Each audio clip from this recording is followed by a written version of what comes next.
প্রচণ্ড গরম, এই গরমে শুধু শরবত খেতেই ইচ্ছা করে। তাই শরবত খাওয়ার জন্যে আম থাকলে আম দিয়ে শরবত বানিয়ে খেয়ে নিন। আমি আজকে আম দিয়ে একটা লাচ্ছি বানাবো। এই লাচ্ছিটা বানানোর জন্য এখানে কাঁচা আম নিয়ে নিয়েছি, দই নিয়েছি, চিনি নিয়েছি, বিট লবণ নিয়েছি, ভাজা জিরের গুঁড়ো নিয়েছি, একটু পাউডার দুধ নিয়েছি, আম নিয়েছি। আমটা আমি কেটে নেব। আমি মিক্সিং বোল নিয়ে নিয়েছি, এই বোলের মধ্যে আম নিয়ে নিচ্ছি, ঠান্ডা জল আর বরফ দিয়ে নেব, টক দই দেব, পাউডার দুধ দিয়ে দেব,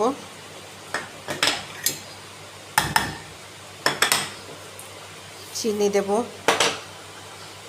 বিট লবণ দেব, ভাজা জিরে গুঁড়ো দিয়ে দেব। এরপর আমি এটা ব্লেন্ড করে নেব। এটা ব্লেন্ড করা হয়ে গেছে। আমি এরপর একটা জারের মধ্যে ঢেলে নিলাম।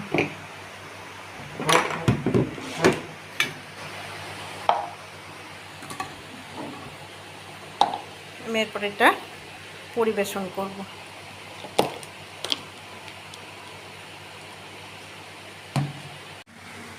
আমি এর উপর থেকে বরফ দিয়ে দেব।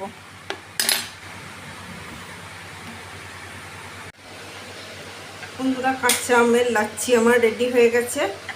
আপনারা এইভাবে গরমের মধ্যে কাঁচা আমের লাচ্ছি বানিয়ে খান। এতে রোদ্দুর লাগবে না আর খুব তৃপ্তি আনবে, শরীর ঠান্ডা হবে, মন ঠান্ডা হবে। আমার এই রেসিপিটা আপনাদের কেমন লাগলো জানাবেন। যদি ভালো লেগে থাকে লাইক শেয়ার কমেন্ট করবেন এবং সাবস্ক্রাইব করতে ভুলবেন না। ধন্যবাদ।